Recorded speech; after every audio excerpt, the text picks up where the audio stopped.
Hi எல்லாருக்கும். இந்த வீடியோவில் மஷ்ரூம் வச்சு ஒரு சூப்பரான கிரேவி தான் பண்ணி காட்ட போகிறோம். இந்த வீடியோவை எண்டு வரைக்கும் மறக்காமல் பாருங்கள்.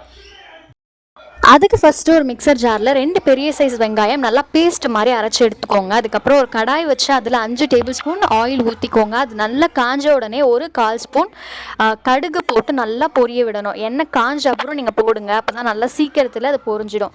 இது பொரிஞ்ச அப்புறம் நம்ம பேஸ்ட் மாதிரி அரைச்சி வச்சுருக்கோம் இல்லையா வெங்காயம், ஃபுல் ஸ்லோ ஃப்ளேமில் வச்சு அந்த வெங்காயம் பேஸ்ட்டை போட்டு நல்லா பச்சை ஸ்மெல் போகிற வரைக்கும் நல்லா வதக்கி விடுங்க. ரொம்ப நேரம் அது டைம் எடுக்கும், ஏன்னா அது பச்சை ஸ்மெல் சீக்கிரத்தில் போகாது. அதனால் அது கொஞ்சம் நல்லா ஒரு மீடியம் ஃப்ளேமில் வச்சு நல்லா வதக்கி விடுங்க. இந்த மாதிரி வதங்கி வரணும். அதுக்கப்புறம் நம்ம ஜிஞ்சர் கார்லிக் பேஸ்ட் ஆட் பண்ண போகிறோம். அது ஒரு 1.5 ஸ்பூன் நான் ஆட் பண்ணியிருக்கேன். நீங்கள் உங்கள் குவான்டிட்டிக்கு ஏற்ற மாதிரி ஆட் பண்ணிக்கோங்க. அதுவுமே போட்டு பச்சை ஸ்மெல் போகிற வரைக்கும் நல்லா வதக்கி விடணும். இந்த ஜிஞ்சர் கார்லிக் பேஸ்ட் போட்ட அப்புறமே கொஞ்சமாக ஒரு 1/4 ஸ்பூன் உப்பு ஆட் பண்ணிக்கோங்க. ஒட்டுற மாதிரி இருந்தால் அப்படி போட்டோன்னா நம்ம ஒட்ட செய்யாது. அதுக்கப்புறம் நம்ம தக்காளி 2 மீடியம் சைஸ் தக்காளி சொன்னேன் இல்லையா, அதை நல்லா அரைச்சி அதையுமே பேஸ்ட் மாதிரி இந்த சேம் கடாயிலே ஆட் பண்ணிக்கோங்க. இது எல்லாம் நல்லா பச்சை ஸ்மெல் போகிற வரைக்கும் நல்லா வதங்கி வரணும். அப்புறம் தான் நம்ம நெக்ஸ்ட் ஸ்டெப்புக்கே போகணும். இந்த அளவுக்கு வந்த அப்புறம் நம்ம மஷ்ரூம் இருக்கு இல்லையா, அதை நல்லா நான் வாஷ் பண்ணி கட் பண்ணி வச்சுருக்கேன். இந்த அளவுக்கு கட் பண்ணி இந்த இதிலே ஆட் பண்ணிக்கோங்க. இந்த பேஸ்ட்டிலே ஆட் பண்ணி நல்லா ஹை ஃப்ளேமில் வச்சு நல்லா ஒரு பெரட்டி கொடுங்க. நல்லா ஹை ஃப்ளேமில் வச்சு இதை பெரட்டுங்க.